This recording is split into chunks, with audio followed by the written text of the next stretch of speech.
Hey, welcome back to Sip and Talk. Today we're diving into something super interesting, national victimhood complexes. We're going to be looking at how students from different countries see the world, Interesting. specifically the U.S., China, Taiwan, and Japan, especially when they're studying abroad and kind of bumping into each other's perspectives. Yeah, it's fascinating how all these different viewpoints come together in those study abroad environments. It is. And get this, American students are actually a minority in the global study abroad scene. Oh, really? I didn't realize that. Yeah. We're totally outnumbered by students from China and other places. It's crazy. That is interesting. Yeah. Yeah, it makes sense, though, when you think about the sheer number of students coming from those countries. Totally. Okay, so let's unpack this whole national narrative thing. Yeah. What are we even talking about here? So every country has its own story, its own version of history, and its place in the world, right? These stories are often shaped by governments, media, even families, and they can really influence how people see themselves and others. So it's like the lens through which a whole country sees things. Exactly. And some of these narratives can cultivate a sense of victimhood, a feeling of being wronged or disadvantaged by other nations. This is especially pronounced in China, where the century of humiliation narrative is really ingrained. Ah, yes, the century of humiliation. I've heard that term before. Can you remind us what that's all about? Sure. Basically, it refers to a period in Chinese history from the mid-19th to the mid-20th century, marked by military defeats, unequal treaties, foreign interference, that kind of thing.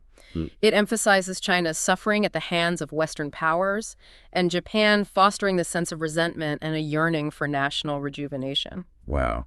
Yeah, that's heavy stuff. I can see how that would shape a worldview. So how does this century of humiliation narrative actually play out in the lives of Chinese students studying abroad? Well, it can manifest in different ways. Some students might be super sensitive to any perceived slights or criticisms of China, seeing them as a continuation of that historical victimization. Makes sense. Others might feel a strong need to defend China's actions on the world stage, even if those actions are controversial. Interesting. So it's not just about history, it's about how that history colors their perceptions of the present. Exactly. And it creates a very stark us versus them mentality. Got it. Okay, now I'm curious about how this victimhood narrative, particularly the one in China, might clash with the perspectives of students from other countries like Taiwan and Japan. What happens there? That's where things get really interesting. There are instances where Chinese students have expressed disbelief, even anger, when encountering Taiwanese students who identify as Taiwanese not Chinese. Whoa, seriously? Yeah. That's wild. I mean, I know there's political sensitivities there, but for a Chinese student to be that shocked, it really highlights the power of those ingrained narratives. It really does. And you see similar dynamics with Japanese students. The historical baggage between China and Japan, particularly regarding World War II, can make interactions pretty tense. I bet. Those historical wounds run deep. So how do Japanese students typically react when faced with this Chinese perspective?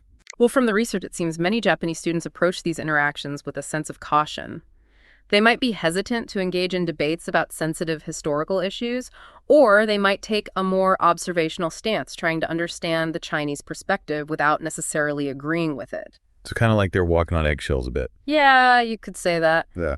And that reluctance to engage in direct confrontation is partly rooted in Japanese cultural norms that emphasize politeness, harmony, avoiding open conflict. Fascinating. So we've got this us versus them mentality from the century of humiliation narrative in China, and then this more cautious, maybe even reserved approach from Japanese students. What about Taiwanese students? Where do they fit in? Taiwanese students are interesting. They present a unique and complex perspective.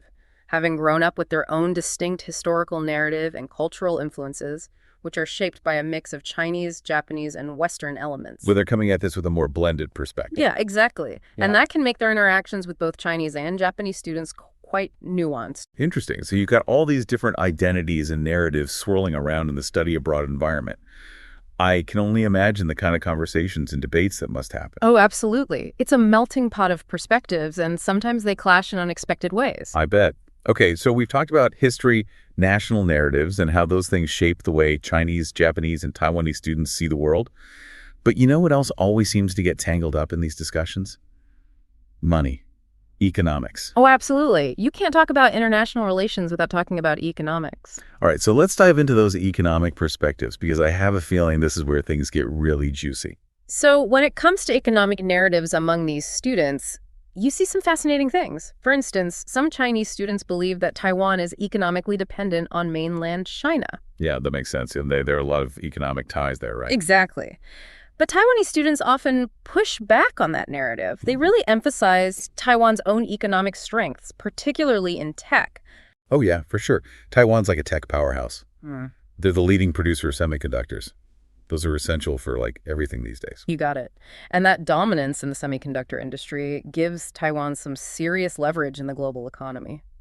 So you can see how these different narratives, one emphasizing dependence, the other independence, lead to some pretty interesting conversations between Chinese and Taiwanese students. Definitely. It's like two different economic realities clashing. What about the Japanese students, though? How do they see this all playing out? That's a great question. From the research, it looks like they take a more measured approach, kind of a wait-and-see stance on the whole China-Taiwan economic relationship. Wait and see. What do you mean by that? Well, Japan has its own history with both China and Taiwan, right? Economically, they have strong ties with both. Yeah. But they're also a bit wary of becoming too reliant on either one. I see. So they're kind of hedging their bets, watching how things unfold without picking sides. Yeah, that's a good way to put it. Plus, Japan itself is a major economic power. They don't really feel threatened by the rise of either mainland China or Taiwan. Right. It's like they're watching this economic dance from a safe distance. Ah. Taking notes, but not quite ready to jump in themselves. Yeah. Okay, so we've covered how historical narratives and economic perspectives can really shape these students' interactions. But what about everyday cultural differences? I feel like those can be even trickier to navigate sometimes. Oh, absolutely. Cultural nuances are huge. They play a big role in how we communicate and perceive each other. It's like that time I was in Japan and tried to pay for something with a credit card. They only took cash, and I was so confused. Here in the U.S., we use plastic for everything. Yeah. But my friend explained that using cash in Japan is seen as more polite, more personal. That's a perfect example of how even a small thing like a payment method can reveal deeper cultural values.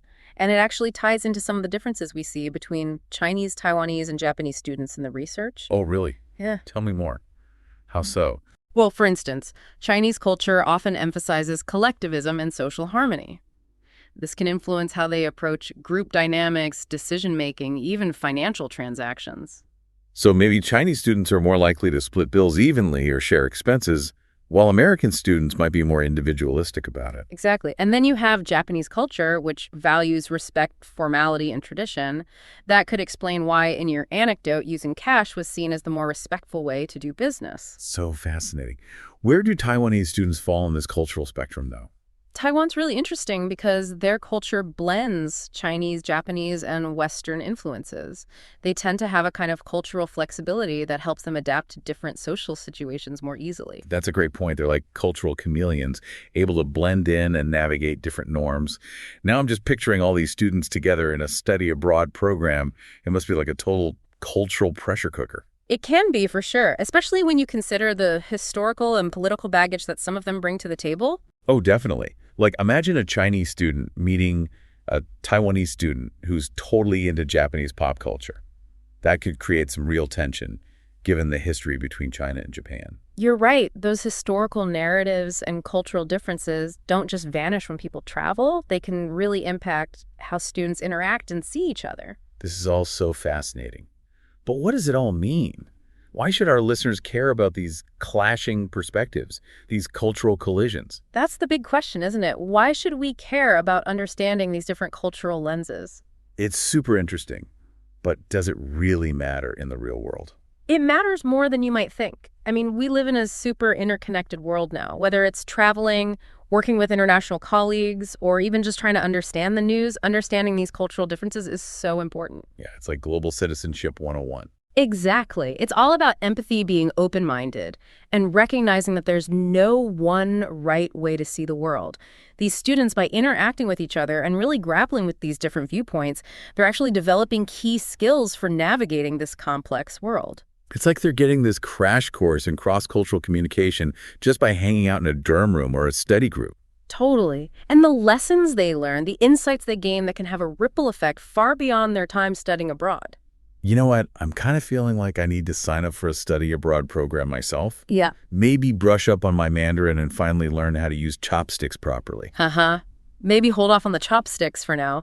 But seriously, the key takeaway here is that we all have our own narratives, our own lenses through which we view the world, and those lenses are shaped by our upbringing, our culture, our experiences. It's like we're all walking around with these invisible filters, just interpreting everything through our own unique perspective. Exactly. And the more aware we are of those filters, both our own and those of others, the better we'll be at communicating, building bridges, and maybe even challenging our own assumptions. Whoa, that got deep. Okay, listeners, time for some introspection. Think about it. What narratives have shaped your understanding of the world? It's a great question. What events, what stories, what influences have shaped your own perspectives, your biases? Yeah, hit us up in the comments. We'd love to hear your thoughts. Because let's be real, we could all use a little more self-awareness, especially these days. Absolutely. Okay, after all that deep thinking, you deserve a break. Head over to Micky's channel, Mickytolife, and check out his latest adventure. I think there might have been a llama involved. Sounds a bit more exciting than unpacking national narratives. Right. Anyway, that's all for today's Deep Dives. Thanks for joining us, and don't forget to sip responsibly.